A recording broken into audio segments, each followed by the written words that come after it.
Yorkshire. Sutcliffe is a Yorkshire name, but I actually live in Sussex. So the other additional factor about my presentation is what we faced with an application to drill, note not to frack, for oil and gas. Of course, we saw that as a bit of a Trojan horse, so I'll tell you a bit about what we learnt and how we went about it, if I can work the machine.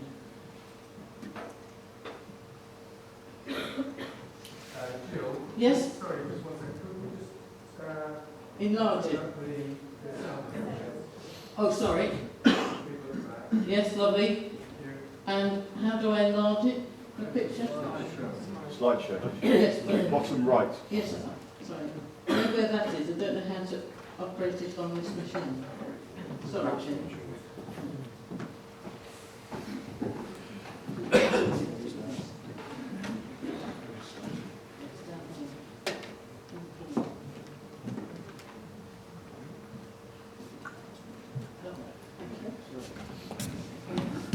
Thank you very much.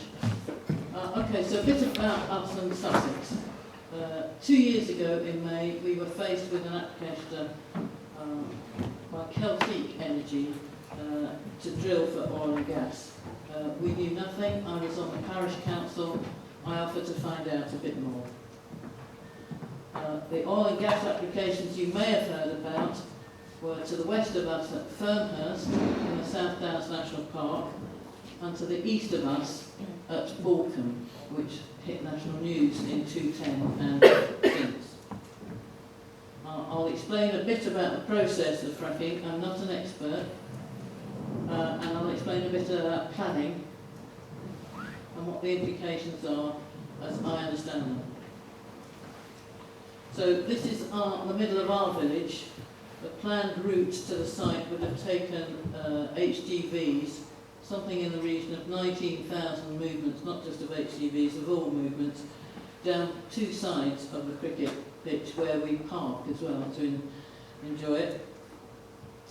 And the applications usually comprise exploration, evaluation, extraction, and the end and restoration of sites.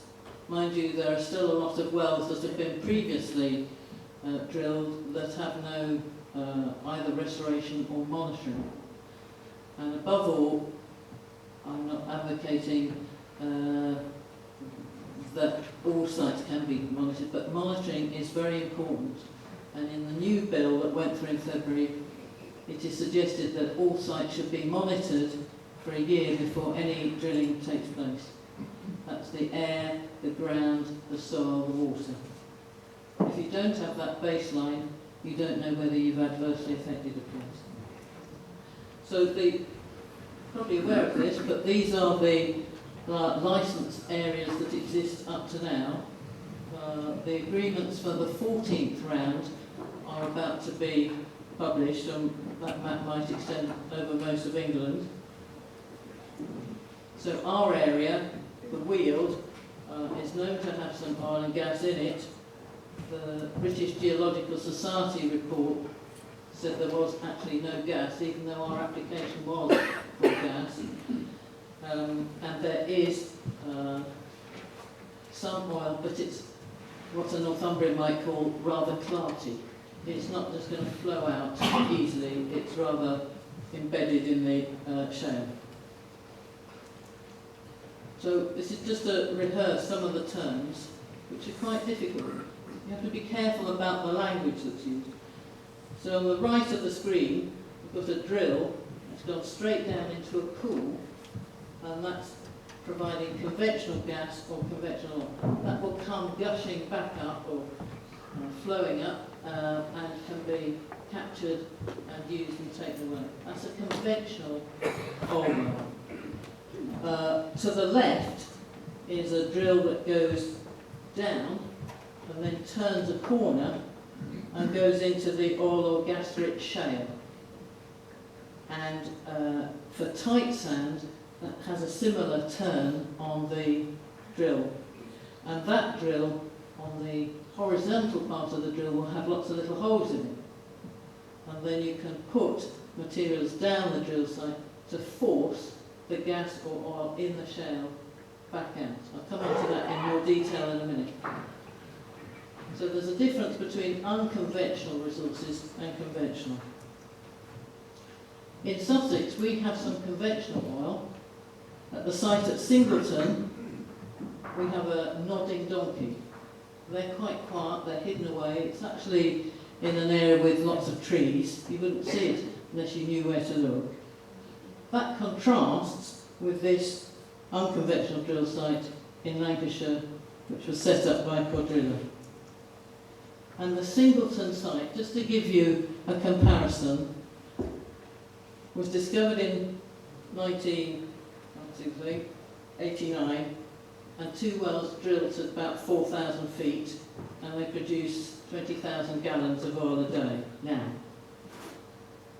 Well integrity, this is just where you put enough concrete around the drill to prevent the liquid coming out, to seal it effectively. For the conventional drill at Singleton, there was a failure in that cement bond, and it took nearly 5 years to fix. That cement job is critical in preventing fluid moving from these deeper zones into groundwater zones. Usually the groundwater zone is lower in the ground, only 600 feet in the ground, as opposed to the 4,000 or so where the drilling is taking place. It doesn't mean they can't reach it, we'll come to that. The evidence for onshore drilling rigs is that 8% fail in the first 6 months, 50% fail within 15 years, and all fail in 30 years. So my question would be, how are we going to stop what's gone down that drill getting into water supplies? This is Priest Hall. How many wells do you think have been fracked in Britain? This is it. There's only one because of the definition. Government officials blandly talked about 200 wells have been fracked. This is a bit like comparing your corner shop to the great big supermarkets. The modern kind of fracking was only designed and developed by Nick Steinsberger in 1998. So we've only had the fracking in the modern sense, with the great use of pressure and the water and the ability for directional drilling, I'll come on to that, in place. So Priest Hall is the only place where currently we've had this modern use. And of course, you may remember the press headlines. We had earthquakes in Blackpool, the well casing was damaged and a term ovalized. Usually, of course, the drill will be round, but the pressure made it oval. And in 2013, when it was closed down already, annular pressure, that's the build-up of a pressure between the borehole casing and the well, was detected. Now, some people have explored this and looked into it. It's a bit of a mystery, and it's not really been resolved yet. But the point is, it's still causing problems. So even though the well was shut down after the earthquakes, and then it was blocked, the block put on it, they're still causing concerns and worries. So if you don't know, this is how shale gas looks close up. You've got the well, you put it down, you go through the water table, and you put water, sand and chemicals into the well under high pressure to splay out to cause more fractures, hence the word fracking. Okay? And by putting that pressure through, you can draw out the gas or oil if there is any in there. It's not always the case, that's why sometimes there are evaluations carried out to check. So that's the process. This is complicated, ignore all the writing for a minute. We've dealt with the left-hand bottom corner of what fracking is and why the pressurised mixture is put in, and the mixture cracks the shale and fills the cracks with the sandy grit to keep them open in order that the gas and oil can come back. But it also takes a lot of water. And that water, if that comes back up, it's called recovered water or flow back, and that needs to be stored or put into treatment works. Much of the water is collected from the well, and sometimes, certainly in America, has been processed, but it's also been put back down wells, and in Alabama has caused earthquakes. Nearby water wells also face a slight risk. In Sussex, we have not only the chalk providing our clean water, but we also have a number of local farms which have their own wells. There's about a 1% chance that a hydraulic fracture can extend beyond 1,000 feet of a fracture zone. And the fear of that is that those fracks or cracks can then spread the contamination into other areas. And that has just been shown to be the case in America. It was thought that that could be happening. So, where possible, I've added the name of the research, and I'll send a copy to Tim if anyone wants to see it. So the depths so far in Britain have been at a mile and almost 2 miles. And what happens underground is you can also spread sideways. So you can make a lot of use by putting your pipes in a different way. So on the top you might have one well, but underneath you've got a network to extract the oil or gas. These were our local issues. This is what got us mad. We have very rare bats. They don't like light or noise. We have dark skies. We're right in the lee of the South Downs National Park, and it's quite possible we'll get declared a dark skies reserve. Well, not if we've got a well flaring. And then we've got, doesn't look like it with all these cyclists, we've actually got country lanes which would have been difficult to bear the pressure of a lot of HGVs. So this is a film of a local lorry HGV going along the road. A recent study has looked at what sort of water is used, and if the wells which have been proposed so far in Britain are between 2,000 and 3,000 feet depth, they'd use 5 million gallons of water. Wells any deeper would use 5.3 million gallons. It's very difficult to imagine those sorts of numbers, and particularly when we know water is such an important resource. We all rely on water, we need water, and we need to keep a good supply of the resource. So what goes down? At pre-Saul, the Environment Agency permitted the use of a friction reducer for sodium salt, hydrochloric acid, very diluted, and a biocide to cleanse the water. What might come back up? What goes down doesn't actually stay there, though quite a bit does. You get flow-back fluid, which is quite saline, contaminated with dissolved and suspended salts, heavy metals, fracking chemicals, and naturally occurring radioactive material known by the shorthand NORM. But about 25 to 75%, so I'm not even sure the figures of the fracturing fluid is recovered, but a lot remains underground.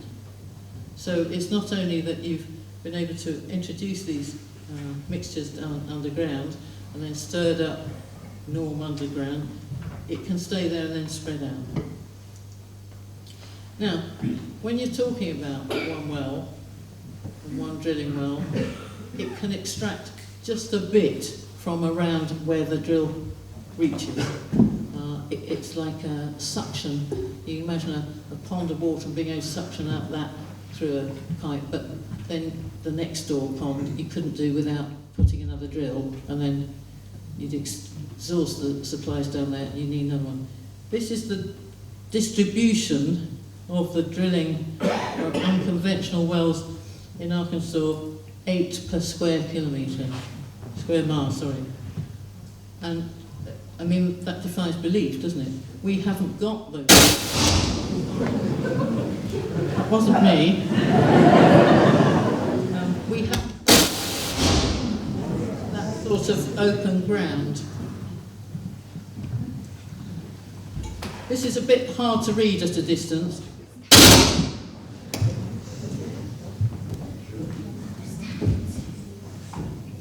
A report done by wildlife groups, the RSPB, the Wildlife Trusts, the Wetland and Wildlife Trust, the National Trust, looked at the risks at each stage. So the drilling stage, the fracturing and completing stage, and the storage and disposal of flow back. And at each stage there is an environmental risk, perhaps separating habitats or damaging species or causing more surface water, methane, the escape of methane, etc. So at each stage, fracking provides an environmental risk. Lord Cowdrey was involved in not giving permission for the company to frack within the area he owns in Sussex, and now the law's been changed, so the companies who want to explore below 300 feet don't have to seek the permission of anybody, and they can leave anything there that they don't want to dispose of in any other place. So I come on to some medical issues. I'm quite interested in the planetary health as well as people health, and one of the downsides of the approach taken if fracking is pursued is that actually it causes methane to escape. Sometimes it's flared, but nonetheless methane will come up naturally, and that's a higher risk of damaging the climate than carbon dioxide. It's something like 86 times as dangerous to our climate as carbon dioxide. So here's a climate forecast. We're very good, aren't we, at only seeing short-term issues and not seeing the bigger picture. And we've had a number of recent big forest fires or big floods, etc. And they are related to this changing climate. So you might get one freak flood or a freak heat wave or whatever, and they all come together to make a certain picture. And of course, later in the year, in November, the countries are meeting to discuss what they do next on climate change. It's just an outline of what happens in planning. I'm sure you're familiar. The PEDAL, or Petroleum Exploration Development Licence, is awarded to companies. The company makes an application to the planning local authority, the planning committee. It considers it. Various statutory regulators need to take an interest. In England, that's the Environment Agency, the Health and Safety Executive, SEPA's the Scottish equivalent, and DEC checks. And then they can explore, take on an exploration well if they're given permission. That's the general process, but the process doesn't live up to how it's bounded. So this is the village where I live, this is Wisborough Green, and I suggest we need to think about people's experience of this issue, what expertise is required, what evidence, that's crucial to making any decision, and to think about not pursuing it at all. The experience comes from The Guardian last week, who had given an energy company permission for a slightly different type of energy conversion, the coal bed methane gas, and he says, I very much regret signing anything. I'd never go into this kind of agreement again. As a farmer or landowner, you have the most to lose. I would say to anyone approached, don't let anyone drill on your land. This is the evidence that will be pursued in the next speaker on the health and fracking report, and it's evidence that's crucial to understanding what's going on and making decisions. For acknowledgements, the Singleton were photographs and freedom of information requests submitted by Two Taylor. The transport, this is Matt from the Daily Telegraph. But transport, we produced a video of that HGV taking the access route to the proposed site, and that can be seen. Keeping up to date, there's a number of sites, a number of information. Anyone's welcome to contact me, and I'm going to pass on to our speaker on health. Thank you for your attention.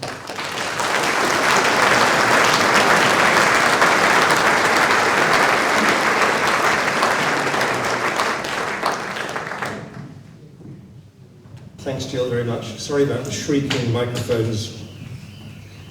I don't suppose anybody managed to copy down those web addresses. I will put them on a document on a website, and anybody who wants to chase those web addresses and have a look at the information, they can. I've also got a lot of reports and scientific publications on a website called isfrackingsafe.co.uk. So I'll put any of the information that is presented up on my website so you can access it. So next up is Patrick Saunders.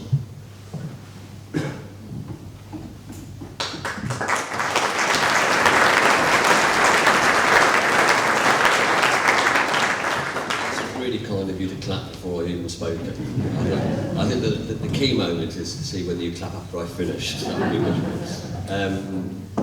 Tim, thank you for inviting me here this evening, and it's so encouraging to see such a fantastic turnout as well, and it's great to come to such a lovely part of the world, despite the fact that it took me nearly 5 hours to get here. And I do have to leave at 9 o'clock because I have something on tomorrow, and I'll be returning home to an even more picturesque place, the Venice of the Midlands, Birmingham.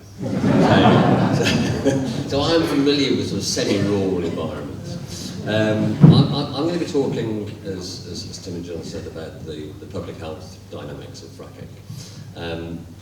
And we're looking at 4 domains in particular: the potential and reality of exposure to harmful things, particularly chemicals, the evidence around and the plausibility for health effects as a result of those exposures, the impact on social and economic dynamics, because even though perhaps people might think they're not directly related to health, they actually are. You know, they are probably the most important determinants of people's health and well-being. And finally, greenhouse gas emissions. I'm not going to be covering seismic activity. I mean, Jill alluded to that. It's an area I have no expertise in, and the literature is very, very, very thin on that. Before I do, I'm just going to say something about myself. And this is not about self-promotion, but I want to reassure people that, to misquote David Cameron, I'm not a swivel-eyed loon. You know, I might look like one, but I'm not. And I'm not an activist, and I'm not a campaigner, I'm not a single issue fanatic, and it's very easy for people who advocate for the industry to try and discredit people like myself and Jill and Tim as extremists. And we're not. Just because we take a contrary view does not make us extreme. Now, I consider myself to be, and I hope I can convince you that I am, a rational, independent and objective scientist.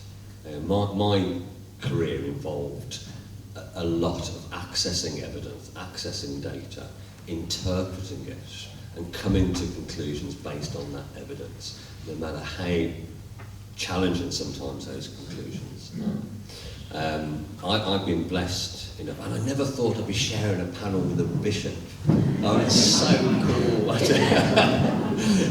When I say blessed, it's a big... I've been blessed with a 40-year career in public health, and that has taken me on a journey from... I started off as an environmental and public health regulator and enforcement officer in the NHS and local government. I had a 10-year full-time academic career. That's where I got my PhD. And my academic background is in epidemiology, which is the study of patterns of diseases in time, space, and populations and toxicology, and my particular interest in my PhD is the link between exposures to environmental chemicals and increased risk of cancers and adverse reproductive effects like congenital anomalies and no birth, weight, spontaneous abortion.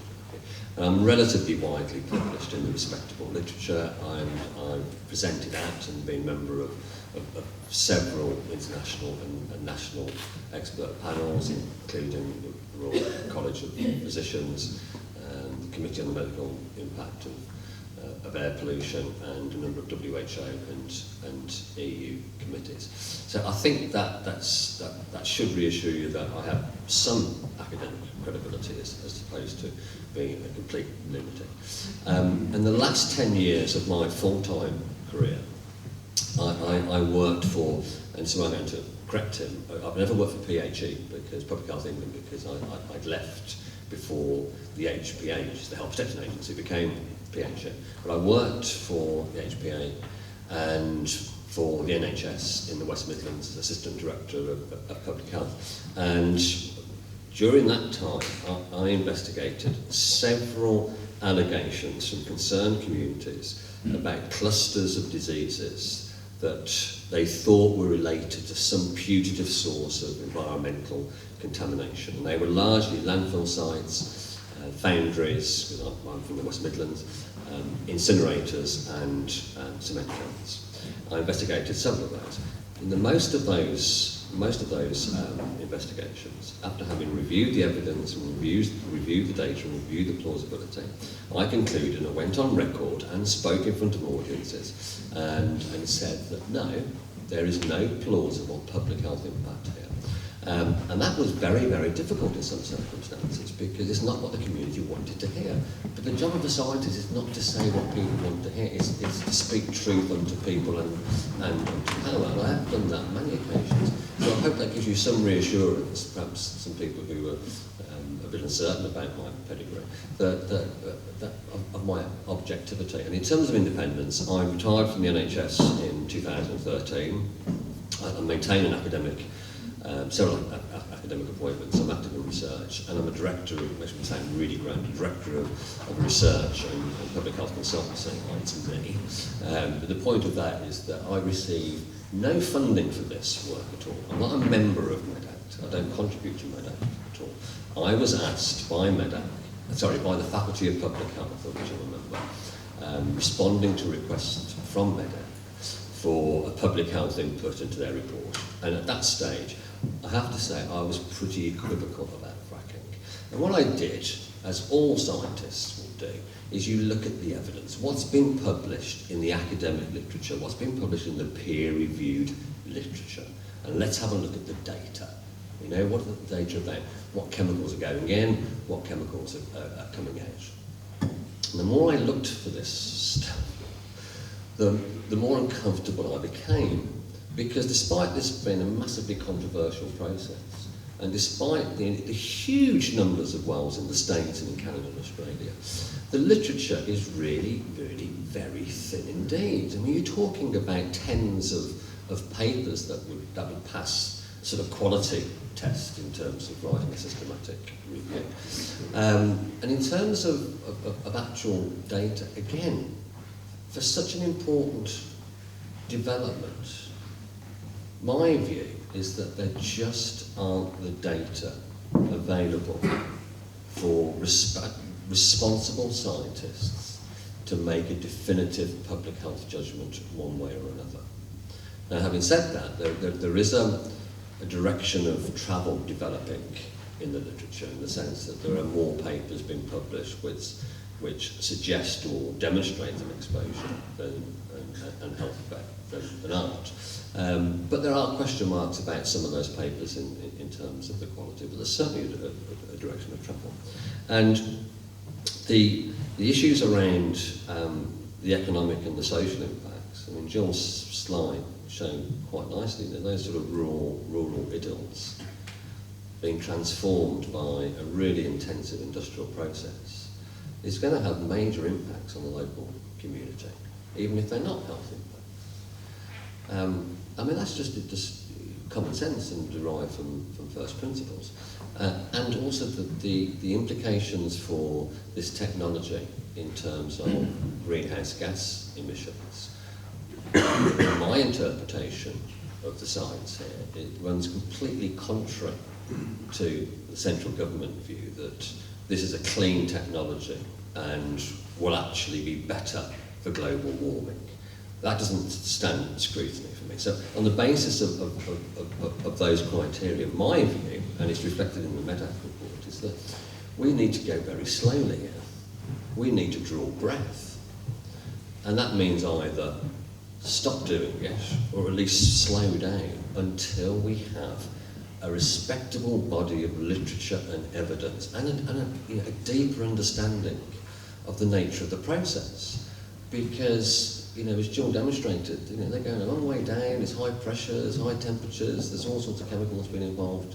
We don't have a really intimate understanding of the biochemistry, the thermodynamics, the mechanical processes. We understand the principles, but not the detail.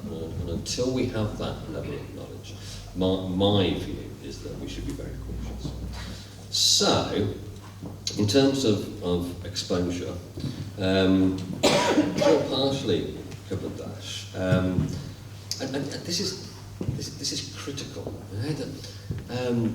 We know that fracking uses and generates probably hundreds of different chemicals.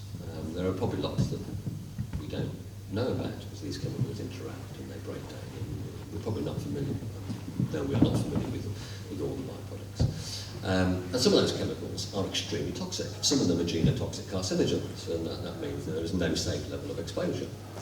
Now that sounds quite scary. It's a cause for concern rather than panic. I mean, all of us are exposed to benzene if we drive a motor car, for example. And benzene is a genotoxic carcinogen. But it makes absolute sense that if you can't eliminate exposure, then you reduce the level of exposure to those key chemicals as far as you possibly can.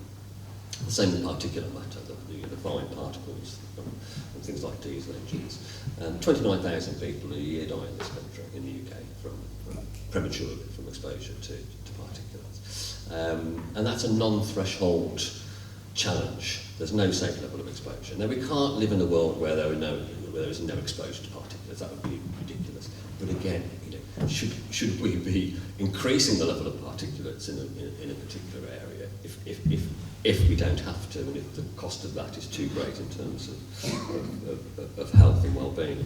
But just because those chemicals are there, that doesn't mean that they're going to get here. There's a difference between a hazard and a risk. And I'm interested in risk, not so much in hazard. Now, I had a lovely cup of Yorkshire tea earlier. Now, that's quite a serious hazard, because I've got a cup of hot water. Okay, if it's made properly, with boiling water, that can scald people. That's a hazard, that's a very high hazard. The risk is the chance that that hazard would be realised, and that would mean me walking over to Tim and pouring it over his head. Right? Now, that's actually probably not going to happen. So that's an example of a very high hazard, but a very low risk. And it's the risk dimension that I'm interested in. Now, I mentioned earlier about cement kilns. I spent about 18 months of my life investigating cement kilns, and it was a really challenging and painful experience. It involved being grilled on Newsnight by Paxman's team, which is an experience I shall never forget. And this is a process where you've got really hazardous materials going into a cement kiln in terms of fuel. I mean, seriously dangerous.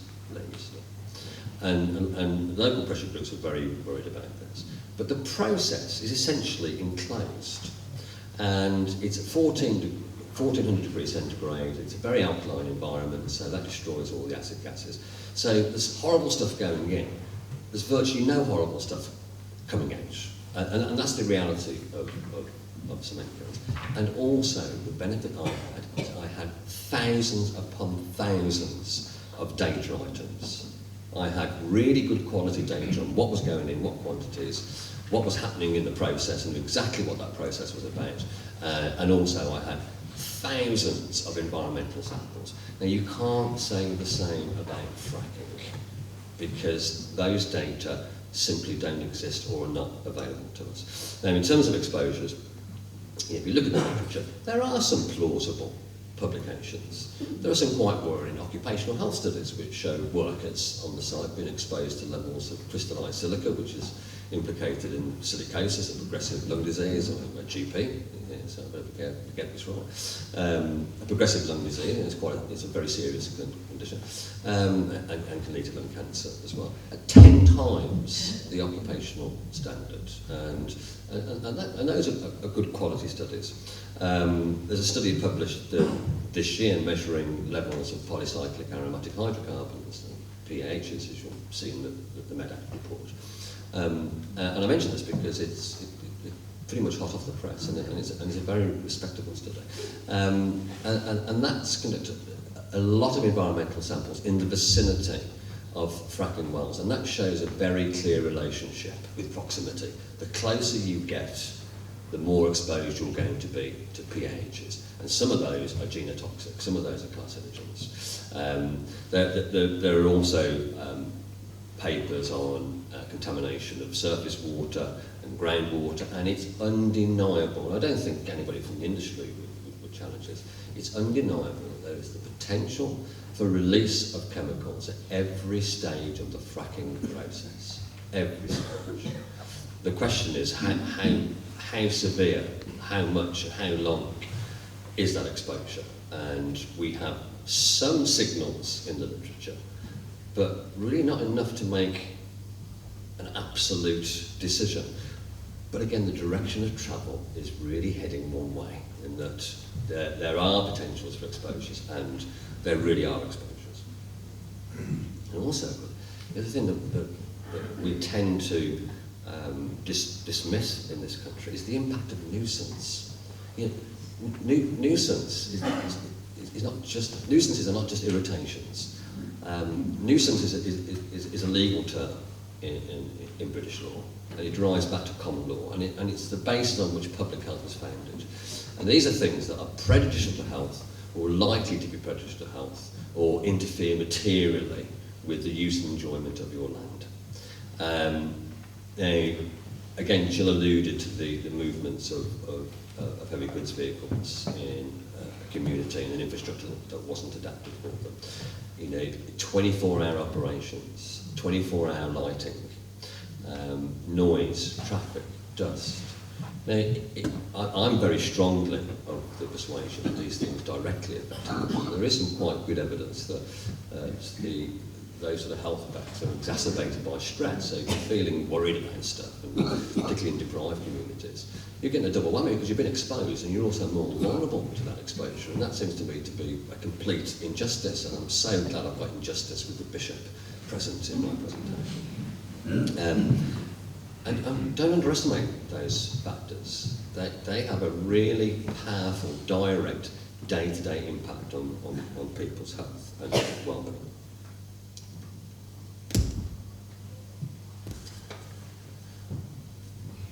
There are some papers reporting no exposures. That's true. I report it as it is.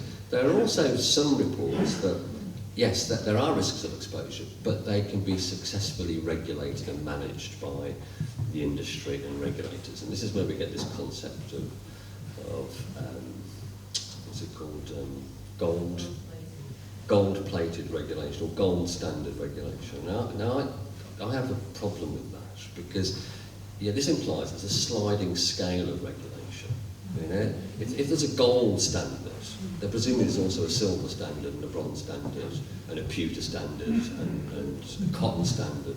So which industry gets lumbered then with the silver? Is it incinerators? Which gets lumbered with, or gets let off with the paper level? Would that be cement kilns? And if fracking is as safe as government and industry is telling us, why does it need a gold standard regulation? In my view, actually, is that there's no such thing as a gold standard regulation. There's only one metric for regulation. That's it. Is it effective? That's it. It's either it is or it isn't. It's not a gold standard.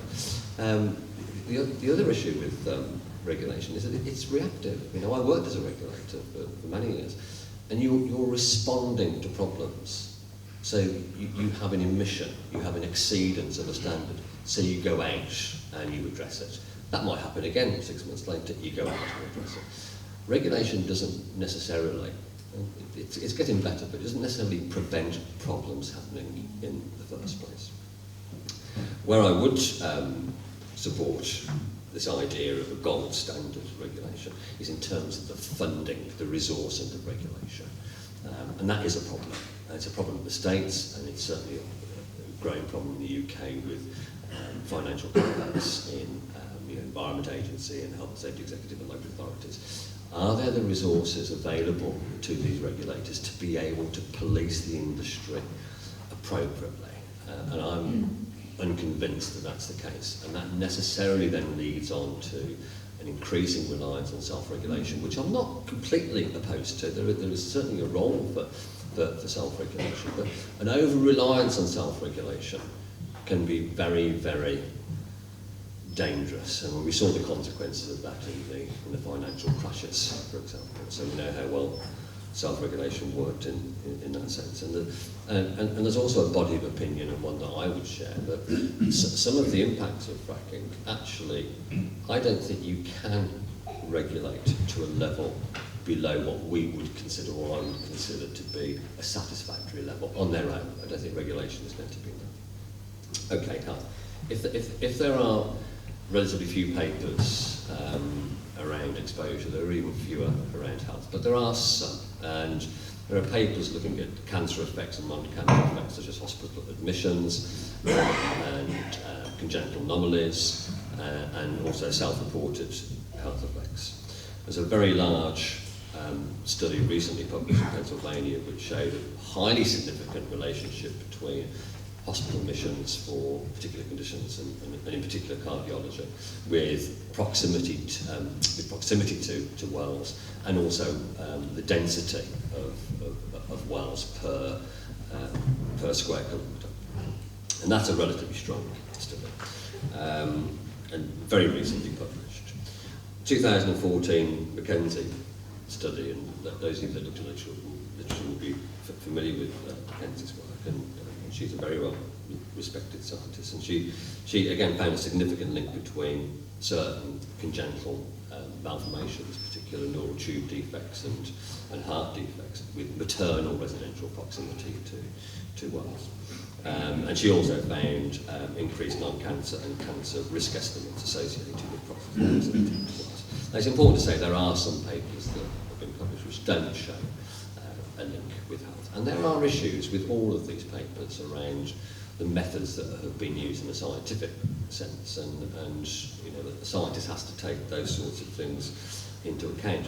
But again, I know I'm beginning to repeat myself, but there's a signal developing here that those papers that are published on health tend to show an effect. And you know, we're not at a stage where the quantity and quality is enough for us to be definitive, but the more that are published, the bigger the gap that gets. Right, economy and social, and then I've only got greenhouse gases to do, Tim, so I'll only be back 5 minutes. The impact on economics and social effects is something that particularly interests me. And there's a tremendous difference reported in those studies that are funded or conducted by the industry with those that are published independently in the peer-reviewed literature. The former tend to show very significant economic gains, both locally and nationally, whereas the latter challenges that view, the scale of the economic benefit, and some contradict it. And you know, it's unquestionable that a fracking investment will generate jobs. It will definitely create jobs. Whether they'll be local jobs is another matter. Whether local people have the necessary skills to work on the well is a matter of conjecture. So those workers may well be coming in from other areas, as will the other services, things like maintenance and equipment and training and consultancy. Those will come in from areas that already have a fracking expertise. So the state dominated by Texas had 150 years of expertise in the oil industry. And those workers will pay taxes, but those taxes benefit the national exchequer, not the local economy. And the evidence from the States also shows very clearly that lots of those workers actually send money home, so that doesn't benefit the local economy.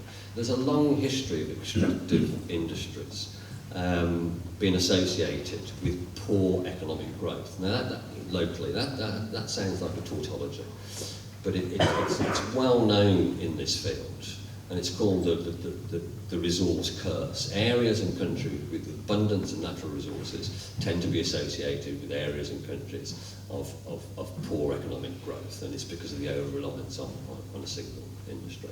And you can anticipate, certainly there have been some eye-watering reports from the media in the States of the impact of an influx, a large influx of workers to a time-limited contract, and largely young and male, and the problems that go with that, and obvious problems, and that's certainly happened in the States. And then bang, it's finished. And again, the legacy of the boom-bust economy associated with extractive industries is absolutely undeniable and well documented. And I suppose, we're not going to get cheap gas or energy prices.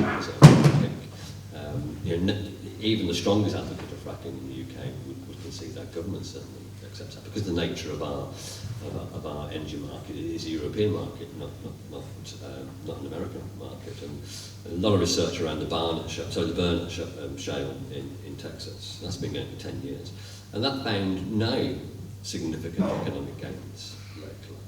And I think we can draw some principles from that. And there is some evidence around effects on property values, and negative and positive.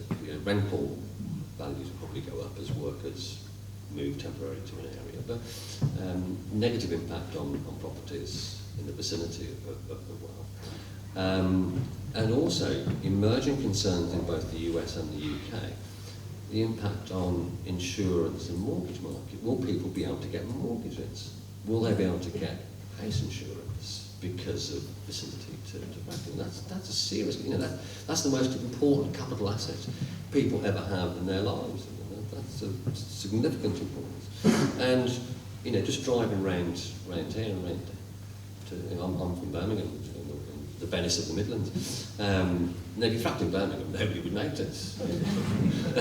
There might be a round of applause because it improves some parts of Birmingham. But I have to say, an industrial process in the middle of a pristine rural area, quiet and halcyon, and that lovely picture you showed of the church, it does jar, and the impact on the existing rural economy in terms of farming and tourism and field sports, what have you, that is going to be impacted by that. And I think that's something that people need to think, certainly your political representatives need to think very, very carefully about. Okay, the last bit is greenhouse gases, and it's routinely, and I think this view is shared commonly amongst people, the nation, that shale gas is a cleaner fuel than others, and it will help us reduce the threat of climate change because it's low carbon intensive and it's cleaner than coal and other forms of energy. And also will act as very important as a transition fuel while we move away from bad fuels like coal to a more sustainable and renewable energy market. Now, superficially, that makes sense, but it doesn't stand up to scrutiny. It really doesn't, because in terms of global warming, that there is a consensus that we've got to keep below a 2 degrees centigrade increase in global temperature. And if we don't, that will be the tipping point. That is the point of no return. Now, if we're going to achieve that, we're going to have to leave a lot of our existing fossil fuels, including shale gas, where it is underground. Otherwise, it will just become another carbon-based fuel. Now, in terms of energy generation and carbon dioxide emissions, it is clearly better than coal. It's probably better than imported liquefied natural gas. It's probably not as good as conventional gas. But it's only going to be any good at all if it replaces a dirty fuel like coal. And I'm afraid experience has shown us very clearly that it ain't. The industry will very proudly herald the 11% drop in American carbon dioxide emissions between 07 and 13. And that has been not been linked, but that has been associated with the increased use in shale gas. That doesn't bear examination, because the coal that it replaced wasn't just left in the ground, it was still mined, and it was sold on the cheap to Europe. So it was burned. So actually, if you put that in the calculations, then the carbon dioxide emissions that America generated at home and its products actually increased. And there was a paper published in Nature last week, and Nature is one of the most prestigious journals you can get. This is the Bishop Graham of journals. I mean, serious stuff. This has divine rights about it. And an analysis of those data showed that shale gas actually had a very, very modest impact on the decrease in carbon dioxide. What made the difference was the recession in the American economy, so people weren't buying stuff. So, industry wasn't manufacturing stuff. So, beware of those statements and take them with a considerable amount of scepticism. And of course, finally, in terms of greenhouse gases, if it's not going to replace coal, it's going to compete directly with cleaner energies and renewables, and that's a real hazard. So, in conclusion, well, I think you know what the conclusion is, but I'll rehearse it again. Given the nature of the evidence and its narrow breadth and depth, it's really very difficult to make a definitive public health judgment either one way or another. What you can say, though, is that there are clear signals in the data. There are also, it's clearly plausible that there are going to be environmental and human exposures to the outputs of fracking. The question is how much and how many and how dangerous they are. I think it's incontrovertible that there will be local economic and social effects. And I think the one that really is the strongest, even from first principle, is the fact that shale gas is not going to be a positive contribution to a transition to a less intensive carbon energy economy, and therefore reducing the threat of global warming. And on the basis of those factors, my interpretation is that we need to proceed with extreme caution with this, and ideally wait until we get more intelligence, more understanding, more data. There are a lot of data out there, particularly in the States. It needs a commitment from agencies and governments to work together to look at those data in more detail. And I'll end there. Chairman, thank you.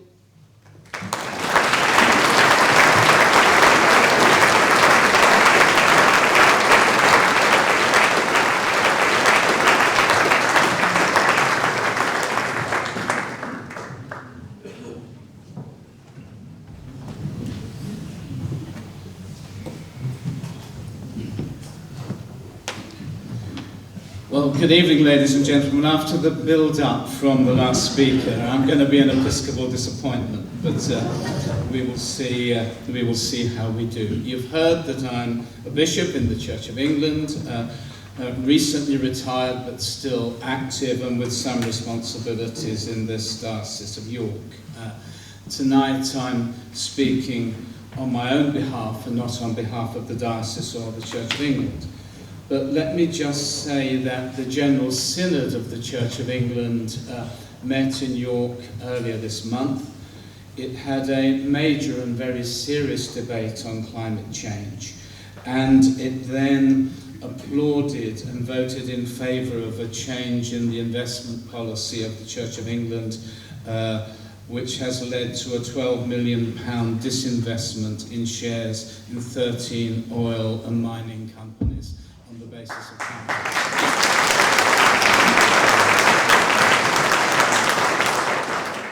My declaration of interest, you've heard it. I live on Main Street, Kirby Misberton, so if anybody has a right to be a NIMBY, it's me.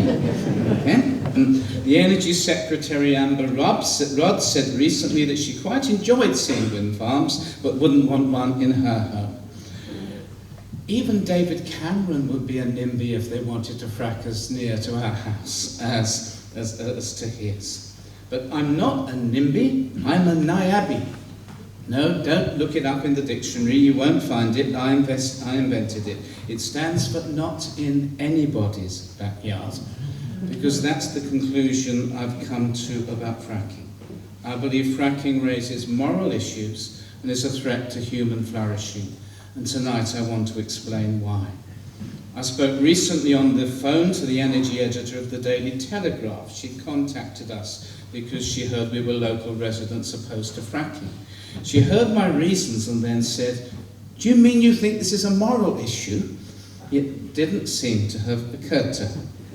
So let me give you my reasons. You don't have to be a believer in God to share these, and most of my comments will not be exclusively religious. But I am a Christian leader, and faith communities bring an important perspective to this issue. Christians share with the adherents of most other faiths that we're answerable to the Creator for the way we treat creation. That the planet is a gift, not a possession just to use as we wish. And this is the conviction of a wide range of denominations and religions. It's important because, to quote Pope Francis, the majority of people living on our planet profess to be believers in one religion or other. And it's fascinating that the first non-Western Pope for centuries has chosen climate change as the topic of his first encyclical. In it, the Pope says the climate is a common good, belonging to all and meant for all. And he appealed for a rapid reduction in the use of fossil fuels. And his stance was endorsed by the Dalai Lama on main stage at this year's Glastonbury Festival. In June, the Archbishop of Canterbury, my boss, and the Ecumenical Patriarch, who's the senior bishop of all the Orthodox churches around the world, published a joint article in support of the recent research published jointly by the Lancet and the University College of London, which highlights, I quote, the inalienable and undeniable link between climate change and human health. This month, leaders of different denominations and world faiths signed something called the Lambeth Declaration on Climate Change, and I'm going to read it to you. As leaders of the faith communities, we recognise the urgent need for action on climate change. From the perspective of our different faiths, we see the earth as a beautiful gift. We are all called to care for the earth and have a responsibility to live creatively and sustainably in a world of finite resources. Climate change is already disproportionately affecting the poorest in the world. The demands of justice, we both have the word, the demands of justice as well as of creation require the nations of the world urgently to limit the global rise in average temperatures to a maximum of 2% as agreed in Cancun. We have a responsibility to act now for ourselves, our neighbours, and for future generations. And so it goes on. Signed by faith leaders of denominations and different religions in the UK. So my views on the morality of fracking are set within the overarching issue of climate change, the great issue of our day, and our responsibility to our neighbours and for future generations. To quote John Weaver of the John Ray Institute, fracking is simply distracting energy firms and governments from investing in renewable sources of energy and encouraging continued reliance on fossil fuels. The real issue of the impact of our continuing consumption of fossil fuels on climate change, and much more significant question, is whether investment in fracking will be at the expense of investment in renewables. Lord Sachs, the former chief rabbi, wrote, "The great faiths teach a different kind of wisdom, reverence in the face of creation, responsibility to future generations, and restraint in the knowledge that not everything we can do, we should do." There lies the moral issue. In particular, the fact that we can extract shale gas is no moral reason that we should. If we want to avoid taking unacceptable risks with the planet, we need to leave most of that gas in the ground. Either forever, or at least until there is an affordable and scalable way to stop the gases building up in the atmosphere. So for people of faith, there is an inseparable link between love of God and love of neighbour. Faith in God is only authentic when it results in love for people. When Jesus was asked about the great commandment, he replied with two: love the Lord your God with all your heart, and love your neighbour as yourself. St. John wrote, "Those who don't love a brother or sister whom they have seen cannot love God whom they have not seen." Morality is about the consequences of our actions or our failure to act, and especially the consequences for others. It might not be necessary if we were individual islands, but we are not. I'm a child of the 60s. My hair is much shorter now. The 60s had two mottos: do your own thing, and all you need is love. But do your own thing destroyed all you need is love. As a climax to the 1960s, in 1970 I sat in a field in the Isle of Wight for 3 days to hear Jimi Hendrix and a whole load of bands.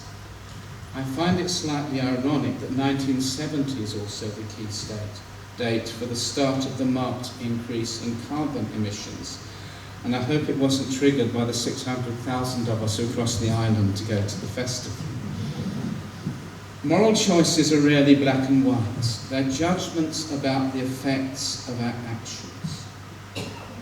Jesus' teaching about doing to others what you want them to do to you and loving your neighbour has abiding relevance. So the question is, how does fracking affect others? What are its moral consequences? When Jesus quoted the text about loving your neighbour, he was promptly asked, "Who is my neighbour?" And he told the story of aid to a person in need across racial and religious boundaries. And we call it the Good Samaritan. So who is my neighbour when it comes to fracking? Whom do I have moral responsibility to help? And my first answer to who is my neighbour is the poor of the earth. As climate change continues, it is the poorest in the world who suffer the most. I quote Sir John Houghton. The Lambeth Declaration says climate change is already disproportionately affecting the poorest in the world. So if you support an aid agency, Oxfam, Christian Aid, CAFOD, Tear Fund, Muslim Aid, Islamic Aid and so on, you will find them all campaigning about climate change, because they're dealing with its consequences in the poorest parts of the world. And they try to address the causes in the West as well as the consequences in the South. Many of the poorest countries in the world are already experiencing the impact of increased carbon emissions, and it will get worse because of the delay, the inertia in the system. I was a bishop in the Diocese of Canterbury, and we were twinned with the Anglican Church in Madagascar. Bishop Gilbert, Bishop Todd. Madagascar is one of the poorest countries in the world. The impact of climate change in Madagascar directly threatens the survival of the island's unique biodiversity and the welfare of its people. Earlier this year, my wife and I visited South Sudan, a country devastated by decades of war, to support the development and other work of a new friend, Bishop Moses. But rainfalls have decreased in South Sudan by 10 to 20%, and temperatures have increased by more than 1%. It was 42 degrees when we were there, since the middle of the 1970s. The new nation has a Ministry of Environment, and it has established a climate change unit, but it doesn't operate because there are no money and no skilled people. My colleague, the Bishop of Salisbury, led a delegation to Tanzania recently with Christian Aid in preparation for that General Synod debate, because Tanzania is one of the African nations most vulnerable to climate change. Jackie, my wife, and I remember meeting Bishop Michael, leader of the little Anglican church in Bangladesh, the nation most vulnerable to climate change in the world, where rises in sea level are devastating for a land already subject to serious flooding. These are not distant lands to us. They are the homes of friends and colleagues, let alone neighbours. To give to aid agencies who are working to ameliorate the consequences of our carbon emissions, while approving the sourcing of a new fossil fuel, shale gas, is a moral contradiction. We in the developing nations have a moral responsibility for the effects of our energy policy on other nations. And climate change is also, they call it, an intensifier of other problems and conflicts in these nations. It makes them harder to serve. You will all, I think, heard of Darfur, where climate change leading people to move off their land aggravated an already bitter conflict.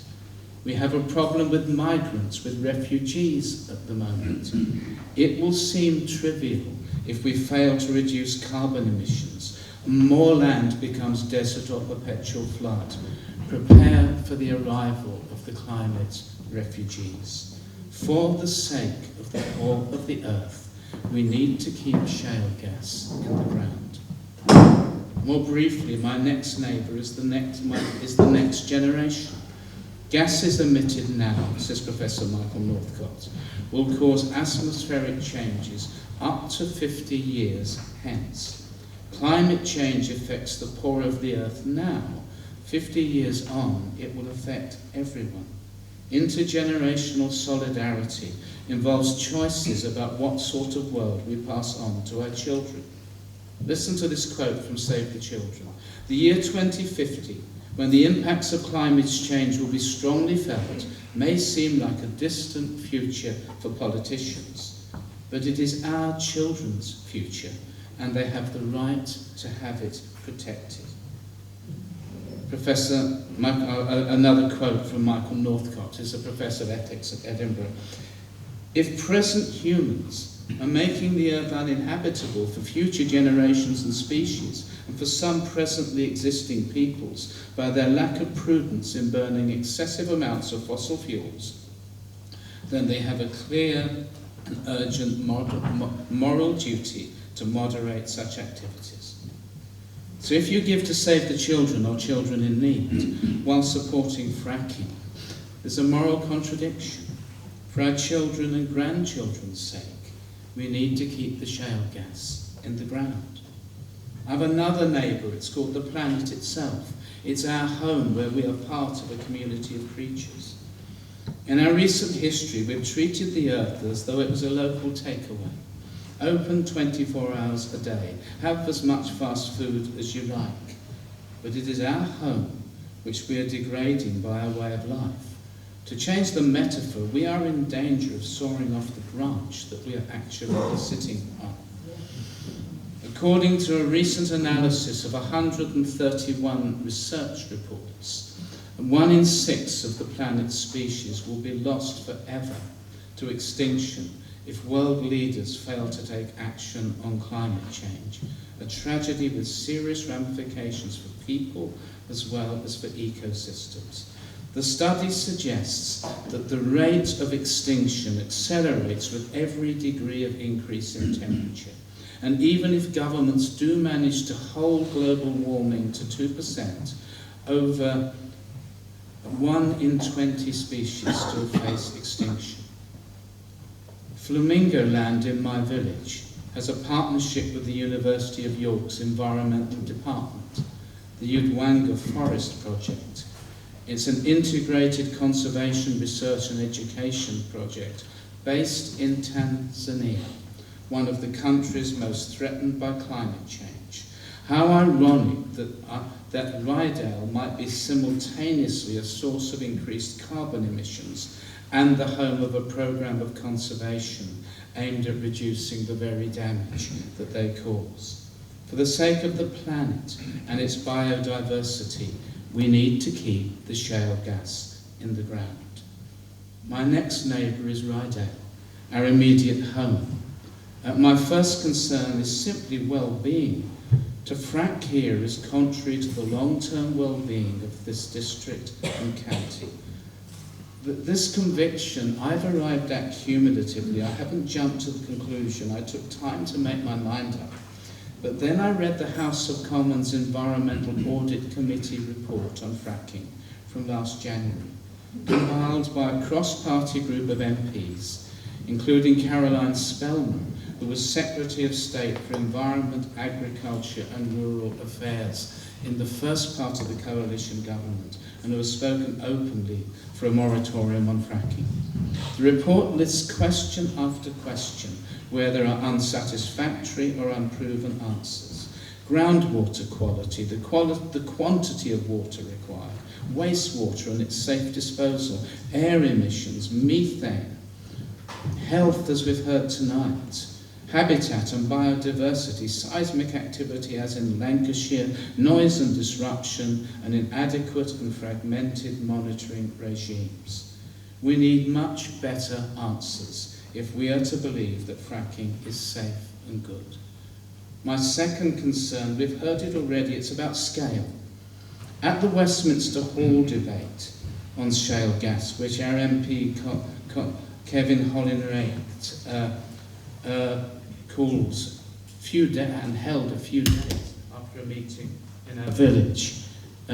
One of the contributions was by Alan Whitehead MP. He's also a member of the Environmental Audit Report.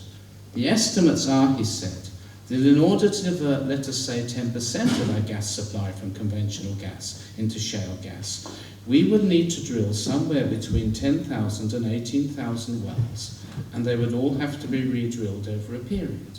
Of course, these wells would not be evenly distributed through the country. Wells would be concentrated in the 2 areas of the UK where there are reasonable shale plays. Guess where one of those is? So how many wells here? How many lorries? How much water? How much wastewater? How much capacity to process, and so on? We're in danger of undermining the long-term prosperity of this area, its tourism, food and agriculture, for a dubious short-term energy gain.